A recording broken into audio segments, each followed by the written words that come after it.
Bəzən ürək sınır bir dəfə, gözdən bir dənə yaş çıxır və salam, həyat dəyişir.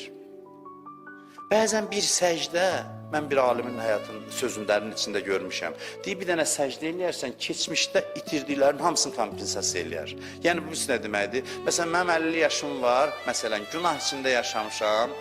Deyir, bir səcdə nəticəsində belə ola ki, elə bilsən 50 ilin hər dəqiqəsini ibadətdə keçirmişsən. Həyatda belə bir dəyişiklik ola bilir. Belə bir anlar olur həyatda. Bəzən görürsən, Quran oxuyarsan, bir ayə səni dəyişər. Oğru yox idi, damın üstündə idi. Damın üstündədir ki, tullansın, hasarın üstündə. Tullansın, oğurluq eləmək, içəridə Quran oxudular ki, vaxtı çatmadı möminlərin Allah qorxusundan ürək titrəsin. Elə orada dedi, çatdı, vaxtı çatdı. Vaxtı çatdı, ömrünün yarısını oğru kimi yaşadı, yarısını arif kimi. Bir ayə ilə görsən, olur da belə də olur.